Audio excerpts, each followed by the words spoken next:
Hello everyone and welcome to the US Session Brief. We're on Wednesday the 3rd of May 2023, approaching 3 p.m. here in the afternoon in Europe. That means we've got just over half an hour until the New York Open today. The big news today is the FOMC rate decision. That's coming in around 5 hours time from now, I'd like to say, just over 5 hours. And that'll be followed by the press conference as well, half an hour after. So you've got the rate decision, statement, and then press conference. S&P futures so far today ticking slightly higher. US equities came under pressure yesterday with all the major indices down more than 1%. Regional banks stocks sold off quite sharply while other cyclical pockets of the market lagged as well. The dollar index is down again today on broad-based weakness and continued risk-off trade. Crude is down once again today, more than 2% after losing nearly 5.5% yesterday. BTC futures are a little changed, it must be said. So some interesting moves here. Gold having a decent day yesterday, but pretty quiet today as well.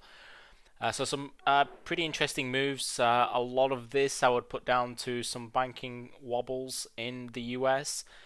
New reports coming through yesterday. There was two regional bank stocks that were down and had to be halted, 28%, 35% respectively. So further signs that the banking crisis may not be near the end, like JP Morgan CEO Jamie Dimon was saying just yesterday around this time. Let's do a wrap up of the day so far. Asia and Australia, let's start there. Asian markets were weaker. Hong Kong down more than 1%, and Australia and South Korea off nearly 1% as well, while China and Japan were closed for holidays. Chinese domestic tourism surged through the first half of Golden Week. There was mixed sell-side takeaways from Tuesday's 25 basis points RBA rate increase, though most economists anticipate one more rate hike. The US is to weigh its rules for keeping AI safe from China. Heading into Europe, European markets saw some pretty deep losses yesterday, but we're seeing a little bit of a bounce back today. The DAX holding up at some key technical levels. Bonds have been finding some support in Europe as well, with benchmark yields in the Eurozone and UK weaker after a sharp drop late yesterday amid renewed worries over the US banking sector, as mentioned. ECB rate hike on Thursday. Default option of 25 basis points likely to prevail as data has failed to meet the standard for 50 basis points hike. The March Eurozone unemployment rate fell slightly to 6.5 versus 6.6% consensus, and prior month was 6.6 as well.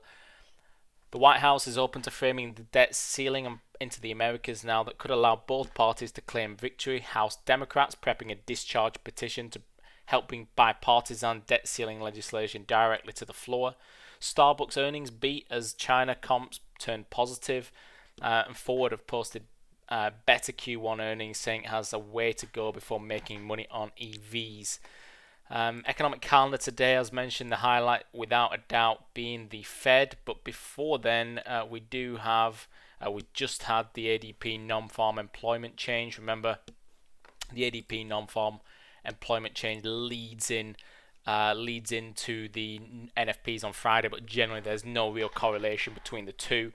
But we have seen a surge to a 9-month high in the ADPs amid a clear slowdown in pay growth. So it's generally not a market move of the ADP. I know it's a high impact in the calendar, but I don't usually look at it and get excited. We do have ISM non-manufacturing PMIs coming out quite soon, 4 minutes time from now. But the highlight, without a doubt, coming later on, and that's going to be the Fed for FOMC press conference. Probably more interesting after. I mentioned in the crypto brief, my interpretation of this evening is that there's more risk skewed to the hawkish side of Powell tonight, because I think markets are already seeing potential for a dovish rhetoric. This being the final hike, for example. Comments from Powell on how they need to watch, of course still being data dependent, but needing to anticipate a potential for slowing growth, and some of the indicators that some of the data we've had recently regarding the economy looking like recession could be coming in the US. And also some pressure from lawmakers as well. I think Janet Yellen was saying that this needs to be the final hike. Basically, told him to stop his hiking cycle.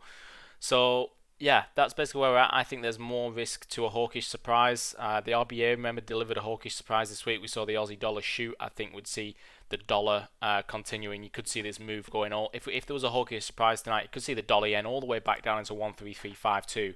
That'd be a big move, but a hawkish surprise, that could push us down into that territory. If it comes through quite dovish, then maybe you do see a bounce around this area now, 135.30 on the dollar yen. Crude, interestingly, selling off as well, with indicators like JOLTS job openings decreasing yesterday. Just signs of a recession, of course, in the US. How is that going to impact demand?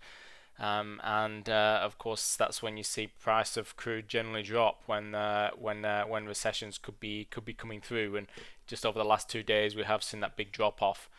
So that's crude. You got gold, which did find a move higher, and that was on the back of it was on the back of a few things. It was mainly with the acquisition by J.P. Morgan of First Republic Bank. But then Jamie Dimon also saying that we're near the end. Gold seemed to be a bid on the back of that, and then plus that we had the regional banking issues yesterday. Let's see if that continues through to today. Early hours trading, pre-market trading didn't look too pretty for those two banks in particular. So that's where we're at on gold. If we do see more issues with the regional banks today, that'd give reason and good reason as well for gold to be bid. We've broken out now of a short-term trend line. You can see here we had some sort of triangular pattern which was formed, just broken out there. So holding above 2,000 now, and we could start seeing some moves higher in gold. S&P coming into that really crucial area, 4165, 4170.